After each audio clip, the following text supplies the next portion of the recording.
Okay, well, welcome all you wiretappers out there to this second installment of the Pizza Connection story. I'm here on the Skype and telephone with my good friend Cam Robinson from Munster, Indiana. Cam is a screenwriter, a mob historian, and been an immense help. I didn't give you much credit last time, Cam, about all the help you've done, been to me on finding mob history, but and you're you're a good researcher too, man. I tell you what, I think we complement each other well. I admire your research skills. Everybody can't do that, I know. It takes a lot of patience and ingenuity, and just keep looking and find those unusual things. Mm-hmm. Were you the one that found the New Yorker article by Pileggi on? Who was that on? That was you. Cantalupo. Cantalupo. We got to do that story Yeah. on Cantalupo. Did I send you the video of him talking with that Yeah, accent of his? yeah, But yeah, he's yeah, just yeah. telling those damn stories. Yeah, Just that was a laughing. good one. He's a good one. He's supposed to be. He's still around somewhere. He's still breathing Well, somewhere. well, we can find him. I haven't had much luck doing that, but anyhow, the one guy I found was a lawyer, Bob Cooley from up in Chicago. I found him, got him on the phone, and I listened to him tell me stuff for like an hour. Finally, I said, "Well, can I record you and be on the podcast?" Oh, no. When I get a book ready to go, why? And he's got one out there. I don't know what he meant. Yeah. But it's Bob Cooley's got a book. I know he's got a book. When he wanted to promote it or something, I don't know. The thing he asked me is if I knew how he could find an agent. So I would say maybe times weren't so good for Mr. Cooley. Cam, it was strange. I never got a word in edgewise. I finally had to interrupt him. After about 45 minutes, I had to interrupt him in order to say, "Okay, wait a minute." His reputation is, I can see him being a bit long in the tooth as far as he's mob lawyer is not known for brevity. I'm a lawyer. I'm just not a mob lawyer. Mob lawyer. I'm a city court lawyer. Right. As city court lawyers, we're not so long-winded. We go in and say, "Hey, can you make a deal for me? Get this broken down to a non-moving violation." I ain't never going to the Supreme Court. Although one quick lawyer story, I did have a case that went to the appellate court. I had to go do an appellate brief, which is really hard. And I had to argue, standing up in front of a 3-judge panel, argue my case, and for about 15 minutes on each side, and I won. And in the order, they specifically said that the defendant shall pay the plaintiff, who was my client, was a plaintiff, and the defendant shall pay the plaintiff's court lawyer's fees. And that's gold, man. That is gold. Well, yeah, his fee just went up. Yeah, and my triple the hourly fee. He actually had money to pay too. He didn't file bankruptcy right away. I had a couple of 3 of those deals where they filed bankruptcy right away. Mm-hmm. And then, that happened to me more than once because it's kind of law I did. But anyhow, I digress. We're talking about the mafia. So we're going into this path of the Pizza Connection, which is one great story, and it's one hell of an investigation. That Agent Carmine Russo, he did a hell of a job. It was unbelievable what he did. He reminded me of Bill Owsley here in Kansas City. Bill was the same way with the Skim trial. He was the case agent. He knew everything about that huge, big, complex investigation that had multiple wiretaps, maybe had as many as 15 or 20 here in Kansas City at one time, and had them in San Diego, Las Vegas, Chicago, Cleveland, Milwaukee, and involved in all these, 4 Midwest families. And hell yeah. And he had to stay on top of that and put it all together and listen to the pertinence from the wiretaps each night and say, here's where we need to go next, and then put together the affidavits for the next wiretap. And it's unbelievable. It was his whole life for about 3-4 years. That's all he did was that thing. But anyhow, we're talking about the pizza connection, and I digress into people that I know. Tommaso Buscetta. I think that's correct. Buscetta. Buscetta. Okay. Tommaso Buscetta. He was a high-ranking member of the Sicilian mafia, and he was connected to this Gaetano Badalamenti, who helped establish these partnerships from Sicily with the American mafia to bring in heroin from the Mideast through Sicily, through Montreal, and down into New York City. And, we belabored that before. We won't do it anymore. This Gaetano Badalamenti with Buscetta, they had this international, they were transnational criminals is what they were. And they spanned 6 continents. Europe, North and South America, Asia, and Africa. I think you mentioned that before. Yeah. And Buscetta would also become the first Italian mafioso to become an informer and testify for the government. His testimony would lead to the imprisonment of over 450 Italian mafia members, and he also helped with a lot of convictions over here in the United States. So let's look at Mr. Buscetta and see where he came from. Guess what? He was born in poverty in Palermo, Sicily. Can you believe that? I'm shocked. Are you shocked? Shocked. And he turned to crime. I can't believe it. Anyhow, in 1929, his father was a glazier, worked with glass, and his family and himself over the years will open up glass companies and be involved in the glass business. Started out with, like all of them in the United States, all the professional criminals, they started out with petty crimes during World War II. He's 1930 by World War II. 1940, he is about 30 years old, or a little bit less. He got involved in cigarette smuggling, and I mentioned this before, all these hundreds of thousands of American and British troops were in Europe for quite a while after the end of the war in 1945. And the governments from both countries were sending cigarettes over because everybody smoked. Back then, if you didn't smoke, there was something wrong with you. Yeah, you had to go to the doctor. You better go to the doctor. Dude doesn't smoke, there's something wrong with him. Get a cigarette from him. And so, there's all these cigarettes out there, plenty of corrupt quartermasters in both militaries to sell these cases and cases of cigarettes. And these Sicilian mafia dudes found this was pretty lucrative, and there's a big demand for American cigarettes. Probably a little bit of demand for cigarettes out of the Mideast, which wouldn't have come from America, but everybody wants American cigarettes. Yeah, when I went to Europe, that was, I went to Ukraine back in '95 to Kiev, and if you had, I had American cigarettes, we got out of parking tickets. We got out of traffic tickets with not a pack, but just giving them a couple of American cigarettes. The cops would just let us. I was with a guy who was out. I wasn't talking to the cops, but the guy I was with was like, no, they just want American cigarettes. It's a big deal. Really? So he got married the first time. A lady named Caballero, 1944. And they had 3 kids real quick. He kind of did his duty to God and country by knocking out 3 kids right away. I'll end up, and I mentioned this before, there's troubles in the mafia in Sicily, and he and his family go to Brazil in 1949.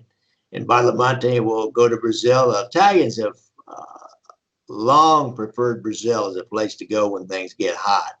And Tommaso will go back and forth to Brazil several times and really create a whole life over there. He'll end up marrying somebody from Brazil and kind of having a second family over there, which is really unusual. I was just discussing this with Bill Owsley, the FBI agent friend, that Tommaso, he got divorced several times.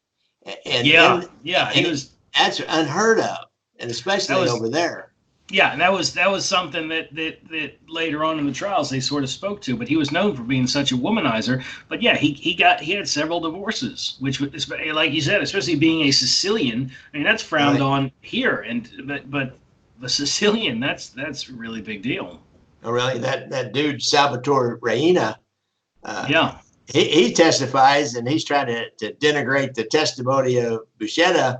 And he said, well, look, he said, he runs around with women. He's been married several times. And this is a guy they call the Beast. He's so bad. Yeah. Yeah. Did you know Yeah. he hid in plain sight and was wanted in the small island of Sicily for 12 years before they finally brought him in on the after the Pizza Connection case? He was safe in his own little town. They weren't gonna go in there and get him.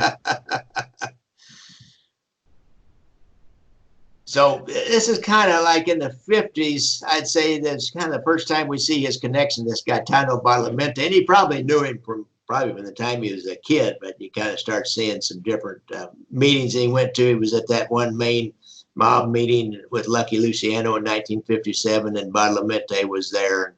They were talking, and Joe Bonanno was there, and Carmine Galante, so sure that's when they were setting up the drug operation, but he'd already been involved with cigarette smuggling with Badalamenti, and he was kind of a rounder. I mean, a lot of these Italian guys will have a mob guys. Probably it's not correct to say Italian guys particularly, but mob guys will always have a wife and a girlfriend. This guy would have several girlfriends and several wives. Yeah, right. But Reina, he said he was sexually immoral. Now this guy is called the Beast. It's one thing killing 1,000 people and blowing up judges, but I'm not sexually immoral. I only had one wife. I don't care how many judges I blew up. Very progressive view of murder as opposed to marriage. Really? Now, Tommaso was at this October 1957 meeting, as I mentioned, at the Grand Hotel de Palmas in Palermo, and Badalamenti was there. And this will actually be kind of confirmed by Joe Bonanno years later when he writes his memoirs. He mentions that he was in Sicily. He was in Palermo at the time. So that's. I think he says in his book he even saw Luciano. I can't remember. I read that book years ago, and I think he said something about seeing Luciano at that time. But he definitely was in Palermo. Of course, it wasn't there for anything to do with a drug conference. He was just there visiting family. But it's Joe Bonanno. But he definitely did say he was there. But as we mentioned last time, there's this big meeting that's pretty well documented. The Italian police documented it and eventually sent the report to the FBI in the United States when they finally started working together. They say there's a series of meetings between the major Sicilian mafia families and Joe Bonanno, Lucky Luciano, and Carmine Galante.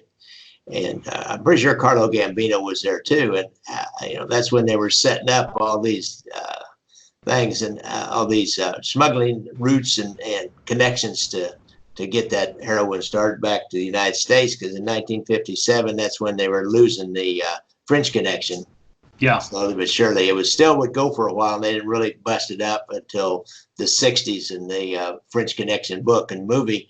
But I think they knew it was on its way out by that point in time. And that was the Lucchese family, too, that was really big there. That's right. It was. It was. It was the Bonannos were big with it, too, but it was the Luccheses who ultimately got busted for the French Connection. That was they're the ones who got tied up with it. The Bonannos kept doing what they were doing. So then right after that, by 1962, there was a problem with the drug shipment to America. There was a problem between a couple of clans, the Grecos and La Barberas. And we talked about this last week too, so I won't really belabor this, but a shipment was missing when it got to the United States, or it was light. I think it was total shipment was missing. And they didn't...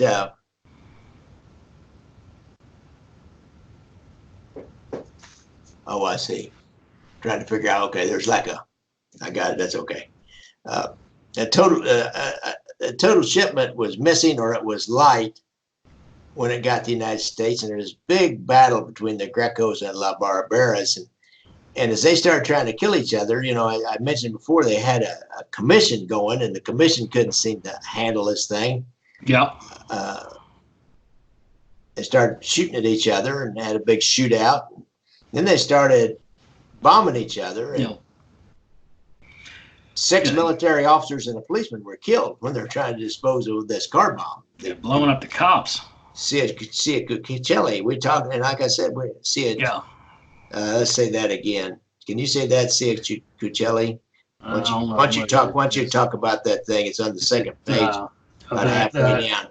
The Thomas Buscetta or the history? Which one is it? Tommaso Buscetta, about halfway down the second page. Right, just go over that whole thing there. All right, give me 1 second here. I've been falling back. Ciaculli. Yeah, Ciaculli. All right. All right, so we've got. Are you ready? Uh-huh. All right, so we've got this mob war going on about this disputed heroin shipment, and they've stepped it up from shooting one another to they've started using bombs. So they set up this one bomb in April of 1963. There is a bomb in a town called Ciaculli, and 6 military police officers step in to try and deactivate the bomb. They figure they'll handle it right there, and the bomb explodes, killing all 6 officers. And so you've got this major loss of life, but it's like we spoke about before, Gary. I mean, whenever you see this level of loss of life, especially with police, this little town Ciaculli is really where they drew the line for this mafia. That was a final straw for a lot of people. Yeah, I remember now. They cracked down on them big time. Yeah. They really almost disbanded. They started 117 suspects in the next 5 years. Damn. The whole clans would disband, and everybody went into hiding, and cost them a lot of money. They said reduced most of them to poverty for a while. Of course, they're resilient; they'll come back. And it was during this time, our man Tommaso Buscetta, he takes off and goes to Brazil. And, he fled to Brazil the first time. He marries one woman. 2 years later, he marries his third and final wife, a woman named Guimarães. He has 4 children with her. Now, she was a good She was 20 years younger than he. Yeah, she was. She was much younger. She was a real attractive young woman. She was. Yeah. She got a lot of, that Our Godfather, they've got a lot of home footage. Did you notice that? Yeah. Family really worked with that filmmaker. Yeah, absolutely. Get that home footage. Absolutely. So he's in Brazil. Half of his family's still living in Italy, but he's there with his new wife, and she already had children at the time, didn't she? I think so. But they had 4 children together. Yeah, that's right. That's what I'm thinking about. They had 4 children. Yeah, the sons and the daughters. So yeah. Now, part of his history, of course, is the cigarette smuggling, and that's how he really got into the drug smuggling world, along with Badalamenti. And they worked with a Corsican named Pascal Molinelli and another gangster from Tangiers named Salomon Gomelets. Now, if you notice, these guys are from all around the Mediterranean. Yeah. Think about it. That's like this small world all the way around. There's, in St. Louis, Missouri, there's a Syrian faction of what they call the Syrian Mafia. And down in, I believe it was El Paso, that Jimmy Chagger, he's Lebanese. And it's like the Lebanese Mafia was down in El Paso. So all around the Mediterranean in different countries, Greece or whatever, they've got these different mafias. Right. How they're these criminal organizations they refer to as mafia. It's not just the Sicilian Mafia. Sicilian Mafia is, their own thing, but they've got all these others and they work together. Yeah, they're just one on Sicily. Yeah, then you've got, Corsica and Tangiers and all of them. Yeah. Now I was trying to think of this before. It's corrupt body of water there on the map. Really, I was trying to think of this before. It's the Guardia di Finanza, which is the tax police, military style Italian. Yeah, the finance. Yeah, that's the finance police. The finance police. Yeah. I read that they investigate any threats to the commerce, and those are the ones that were going after the cigarette smugglers. And after that massacre, and he's fled out of the country and ends up down in Brazil. He's convicted in absentia as being part of that massacre. I don't know if he really was or not, but I think they really didn't care. Yeah, he was in a leadership role. He's involved. You know? And this is like the later 60s, 68, I think. And so by 1970, he's arrested in Brooklyn, New York. We find him in Brooklyn, New York. I thought that was interesting. I didn't too. know that he was actually in Brooklyn and got arrested. You know, that was an interesting time. I didn't see that. I'd like to see who he was with and all. That would be interesting. I don't think I looked that up. I don't think we really know exactly who he's with because they didn't know. Right. They didn't know he was who he was until they didn't know who he was. You know. Right. Now, he, like I said, he's gone to Brazil, and it's during this time when you see that documentary, you can tell his face looks funny. He's had plastic surgery, and even had vocal cord surgery in order to try to change his voice up. I'm not sure why he did that. If they weren't doing that many wiretaps back then, so they couldn't recognize your voice. But you know, that's kind of a big deal when you're on a wiretap. You got to identify that voice. Somebody has to identify a voice, and so these guys that work them all the time, they'll know different people's voices as soon as they hear it, and they'll know another voice that I've never heard that voice before. And there's people, some people are better than others with that, and so maybe he did it to try to change up. If he thought he'd been tapped sometime, and he wanted to change up his voice. Who knows? That's interesting. I hadn't, you know, I that's something that you have insight into that I wouldn't. But yeah, I guess when you're listening to them, you recognize some of the voices day in, day out. Oh yeah, you talk to those guys that sit on those wiretaps. Certain people's voices, they know them immediately. I mean, they can hear up to 5 years, 10 years after that say, "Yep, that's that's Tuffy DeLuna." I've listened to those wiretaps that I got from the government so many times. I could probably call. I know I can identify Nick Savella's voice. It's real nasally, kind of not a hillbilly, but it's real nasally kind of a thing with a slight Southern accent. I always think that's interesting. Yeah. These Kansas City Mafia's guys have a slight Southern accent. I think that is funny about your guys. When I've heard Cork and Nick speak and Tuffy, they do have an accent. It is kind of funny. So he's been banished. He and Badalamenti both are banished from Sicily. There's another mafia war going on. I tell you, these guys are something else.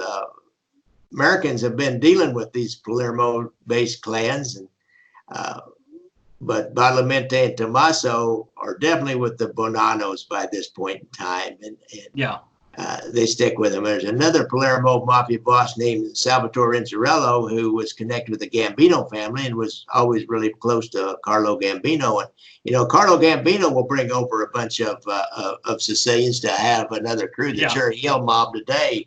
And they were all like third cousins or something because their last name was Gambino. And what we're going to see out of these guys is both families, Bonanno and Gambino, they want to stay in drugs, so they bring over Sicilians to distance themselves from the drug operation. Yeah, they just subcontract it out. Right. And they can always say, well, that's those zips, I don't know what they're doing. And all that's going to happen to them is they'll be deported. They're not going to face the rarely are they going to face the 10 and 15-year drug sentence. They'll probably just be deported. Because why would you want to put them in prison here for 15 years? You just kick them out of the country, send them back to Italy, make them Italy's fault, if Italy will take them. Right. I think you see that more often, of course, during the later trial in the 80s. You see some things, but that would be if I've got my guys, it'll either be deported or I've got my key earners who could be put in jail for 15 years. I'm gonna bring in the guys from outside. Yeah. So now during this time, that Badalamenti and Tommaso have got this connection going with the crime families in New York. And back in Sicily, you got this guy I mentioned before called the Beast, or Salvatore Reina. And he's came up the hard way like everybody else, and he came up in Corleone.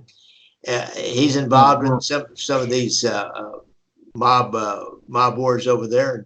Sort of more rural area. Much more rural. Much more rural, sort of outside than. I mean, the whole Sicily is sort of a rural area, but Corleone is way out in the country considered. These guys are known as the Corleones. Yeah. Can you say that? Corleone? Corleonesi. Corleone. Okay. Yeah. The Corleonesi. Wait a minute. Yeah. Just start. Yeah. You start. Okay, now go ahead. All right. The Corleonesi group are out of Corleone, Sicily, but the other Corleonesi, and they consider themselves the true mafiosi. The more rural. They've not been cityfied, I guess would be, or maybe more introduced around. So they're more living by the true mafia principles of the more rural areas, and they are more true to their roots. And Rinna is the leader of that faction, and so they decide they want to take over. I mean, rather than form any sort of partnerships, the Corleonesi want to take over the drug business from guys like Badalamenti and Salvatore Incerillo, who Incerillo sort of bounces back and forth, and then our guy Tommaso Buscetta, he and Badalamenti were both kicked out of the country, so they don't really have much foot in the ground, and Rinna sees that as an opportunity. So while his two main competitors are out of the country, his more rural guys are going to step in, and they're just going to seize the entire drug business. And the American mafiosi were like, well, I mean, the other guys were okay, but as long as you get us the product, we don't give a shit who we're buying it from. Interesting. Yeah, it's that will create. They actually, the Corleonesi, I can't say that, man. Raina and these gentlemen, Raina and these guys from Corleone will really take over Sicily for the most part. They in some ways they win. And Badalamenti and Tommaso, they have to go to Brazil and the United States and just, but they already had their connections set up. So if you're going to do anything in Sicily, you got to deal with the beast or Salvatore Reina. That's right.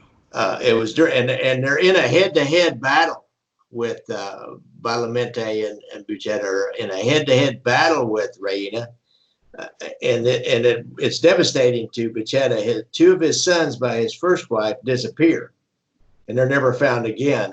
And I learned a new term when I was reading about that. It's called Blanca Lupara, which means a white shotgun. When you don't find their body, it's a Blanca Lupara. That's interesting.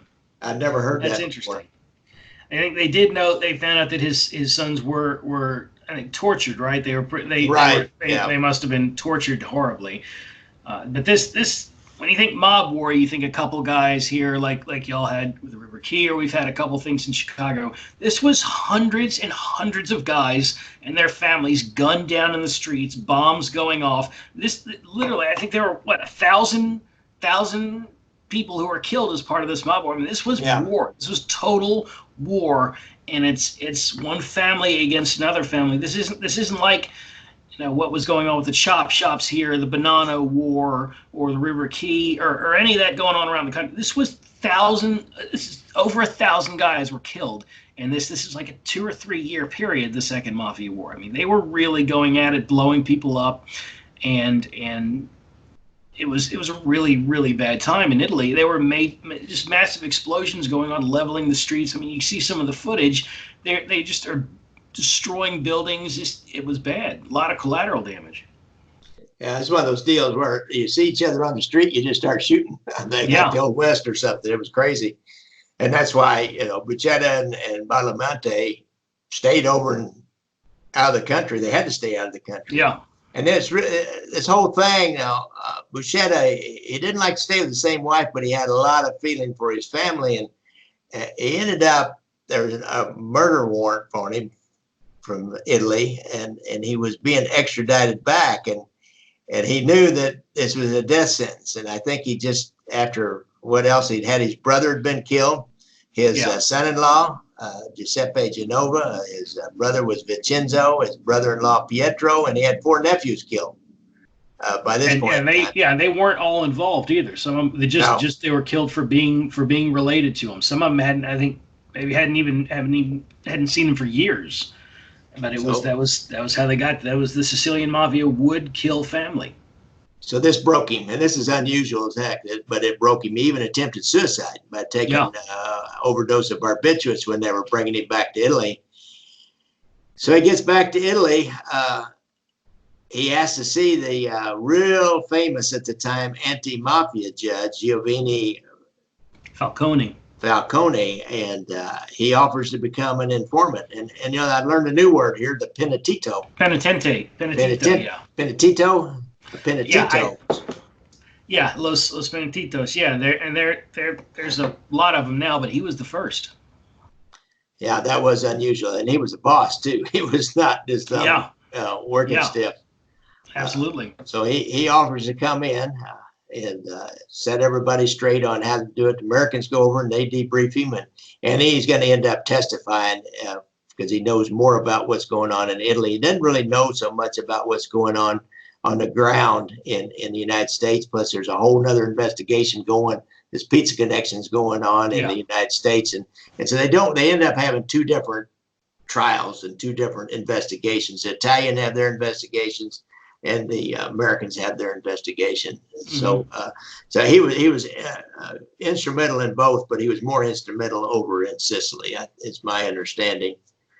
I think he provided mostly information. What I kind of got is that he provided a lot of information as far as how things are done here, not on a street level, but meaning like we have these, the Gambino family has this connection to the old world, or the Bonanno family has this connection, or these are how these connections are formed, and these are the sort of the trade routes that are taking place. And I believe it was Buscetta that helped him understand that there are a lot of Sicilians here in that own pizza shops across the country who are related to Badalamenti, his nephews and his sons and all that, who own these pizza shops, and they're the ones distributing the heroin. I thought that information came from Buscetta, that Badalamenti's distribution network was set up here. But I don't think he knew who was doing what, but he knew that these were his relatives here selling. Right. And I tell you what, this Salvatore Reina, the Beast, he went crazy. When this happened, he was terrified. He even, I'd not heard of this before, he even organized a terror attack on a passenger train at Christmas. Slow down the investigation, yeah. In 1984. Slow down the investigation. And they bombed a train inside of a 10-mile-long tunnel in the Appian Pass in the mountains up in the Alps. There was a long, difficult rescue of people that were trapped in there. And of course, an investigation. There were some allegations that the American mafia assisted with the explosives. Yeah. I kind of doubt that, but they, they may have. I did read that, but I can't say. I mean, indirectly they might have gotten some explosives, but there's so many. I'm sure they can get explosives over there without needing anything from. Right. It just doesn't make sense. It doesn't make sense, but it sounds good. You can use that to denigrate the American mafia. Right, exactly. So finally, they've heading Buscetta out in the United States on a military base, I think, all along, and they're going to have a trial. They call it the Maxi trial. 475 defendants. They built a special courtroom that's a structurally reinforced building, and the cells were all around the outside of the courtroom. And if you notice, if you see that Our Godfather, you'll see the inside of that courtroom. Those cells each had, anywhere from 10 to 15 defendants in it. And then floor to ceiling with that bulletproof glass. Right. And as you said, they're like doing the hand signals, trying to intimidate witnesses. And Buscetta, our friend Tommaso, has to go and testify with 475 of his former mafia associates yelling and screaming. They are beating on the glass. And it's like I said, it's like Italian family Thanksgiving, but I mean they're just waving hands and I mean very intricate hand gestures that my people are capable of. I mean more than just that. More than taking your time. The people are listening to us. Part of this more than just taking your thumb and putting it up on your teeth and then flipping it out. Back your hand. Yeah. Google that, folks out there. Italian mafia hand gestures. You'll find a bunch of fun little things. Oh, well, we laugh. I'm glad I wasn't involved in that. But it really looks like a madhouse when you watch it on does. TV. They're It's just crazy. on the glass and screaming and yelling. There's yeah, I would say hell. There's got to be 50 guys per. I mean, it's just full of people screaming and yelling in those bulletproof glass cells. But for the first time, and a couple other people came in and testified too, and broke their omerta. Italian law enforcement now understood what the mafia was all about. Finally, they had really lived in denial for a long time, except for a few people like this Giovanni Falcone, and they will go after him big time. We're going to talk more about him. I've got an FBI agent that knew him personally, so we'll talk more about him. But long story short, they set a huge bomb, in a place where his car, they can't get him. So they figure out where his car is going to pass by a certain place, and they set a huge bomb and set that bomb off as his car goes by and ends up killing him.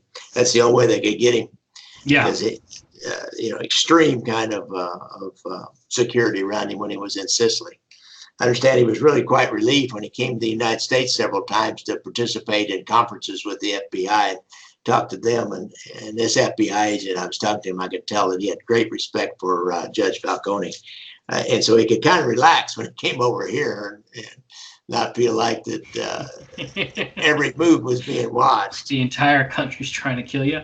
Really, yeah. Sicily's not that big a place. The United States, you can go out in the far out suburbs, and people, unless they're following you on the way out, they're not going to see you. Now, Buscetta will live out the rest of his life in witness protection in the United States, moving around a lot.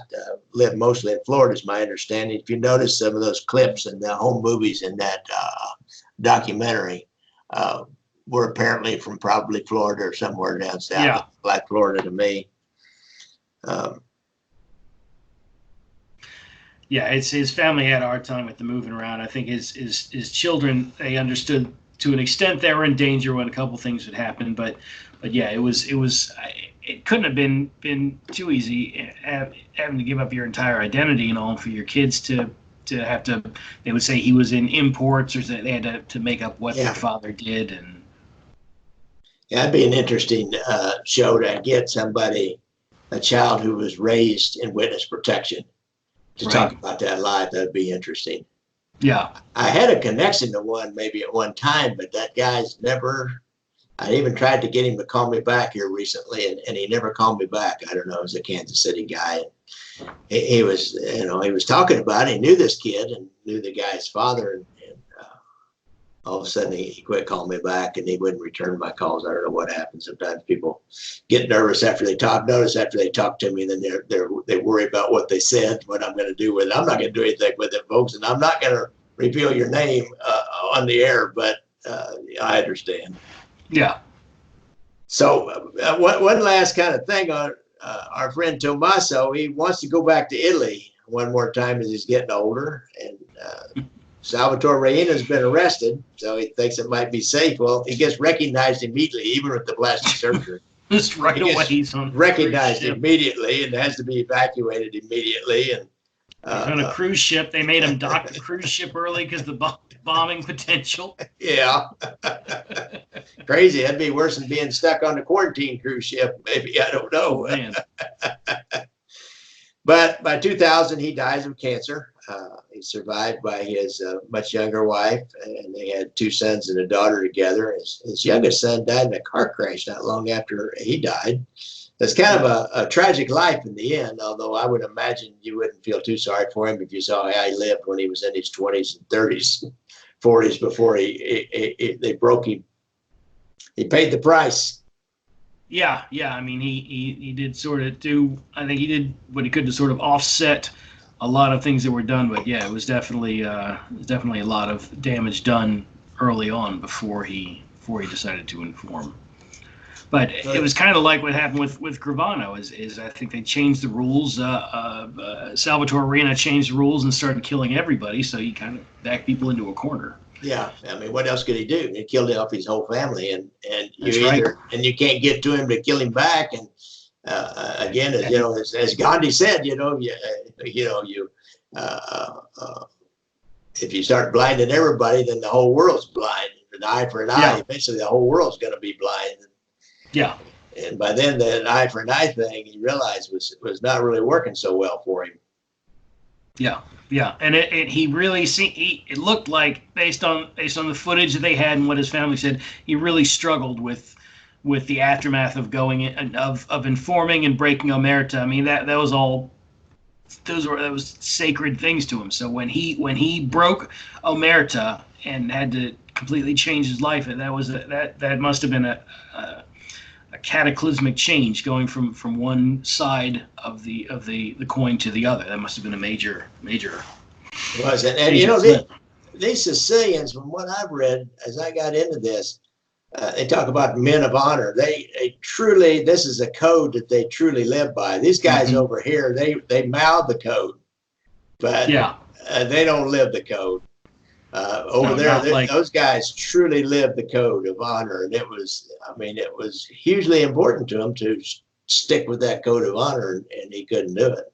I think that's why they're bringing more Sicilians over nowadays, is because, you know, not just that the Sicilians will stick to it, but Sicilians will go after family. So a lot of the, you know, for years you've had a lot of informing in the American mob. Well, now if you get these more and more Sicilian guys, like you see with the Gambino family, like Frank Cali, he was Sicilian.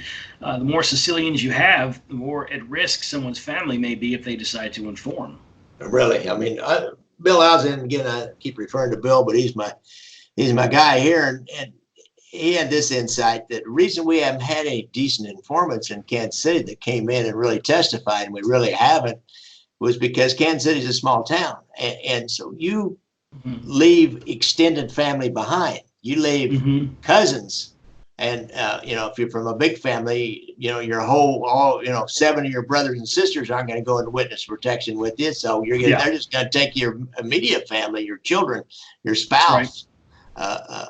And only they take a sibling only if they had testified or done something also. So those people are all left here in Kansas City. Now, they weren't going to kill them, but they were going to ostracize them. And so now you bring these Sicilians over and make them part of your thing. Those dudes will kill them. and you think twice about going off and leaving your brothers and your sisters behind, and your nieces and nephews, if you think some of your enemies are going to just go kill them. Yeah, it makes sense. That kind of fallout for the family. I mean, it's one thing if you could disappear, but if everybody knows everybody, I guess that's kind of how it is on Sicily. You know, everybody knows everybody. So no different. In New York like you're saying, like you said. So, that's right. Different in Chicago and New York City than there. All right, I think we've handled Mr. Buscetta. Next week, I think we'll probably do the investigation. And then the week after, we'll do the interview with the FBI agent who was assigned as the liaison between the Italian police and the American FBI for the Pizza Connection case. And this not really the Pizza Connection case, whatever this big, the maxi trial they had over there in Sicily. Right. So that'll be good. I knew him from way back, and he was originally from Sicily. His name's Lee Flossie, and he was originally from Sicily as a child. So he was instrumental in sitting on wiretaps, which nobody likes to sit on a wiretap, but you're kind of screwed. He told you're the guy that can understand it. Yeah. He just told me that during those days there were so many Sicilians on wiretaps up in New York City and all the way out in the Midwest, because they had those pizza places that were all ran by Sicilians that were distributing the narcotics and handling the money, that they'd even hired away or brought over Italian police officers to sit on wiretaps because they were running out of people to sit on these wiretaps. Oh, shit. You know, people think, oh, you just throw a wire on somebody and you know, turn on the recorder and then come back and there's like, oh yeah, look, there's good evidence. There's information. That ain't the way it works, man. That's a long, grueling, boring day and night because you never know when the call is going to come in or go out. Yeah, and you've got to listen to everything and then figure out when it's not crime related. You got to cut it off or minimize it. Then you go back and listen every 5 minutes or so. And then if it's not criminal, you cut it off and minimize it. I read just those. You sent me about, I don't know, 30, 40 pages of just it's Lombardo and Oh yeah, Spilatro and yeah, just them talking, and that's the written transcript, and yeah, it's even knowing what they're talking, because they're speaking so broken and jumping around. So yeah, it's just excerpts of a conversation. So, and it's they're talking sort of in code and everything. So even just that little, with the transcript right in front of me, it was hard enough to sort of figure out what they were talking about. I can only imagine, and I've listened to some of the wiretaps through your site and everything, and it's, you can't make any of that out. So yeah. it's got to be maddening sitting there just doing it nonstop. Oh yeah, and you don't have an explanation when they Yeah. start talking. You got to try to figure it out. It would be tough. Okay, well, folks, if you're a veteran and you think you might have a problem with PTSD, or if you have a close friend or loved one that's a veteran, you have a problem with PTSD, uh, call the local vet center. I know everybody's got a different one in every city, but or a VA hospital in your area. But there's a national hotline. It's 800-273-8255, and be sure and press 1 if you're a vet when you go to that PTSD hotline. Or you can go to the website, www.ptsd.va.gov. That site, I looked at that site, and it's got a lot of resources on it. It'd be immensely helpful. If it's your brother or your spouse or whatever, why go to that website. You can get a lot of resources, and you can learn a lot about this problem of PTSD.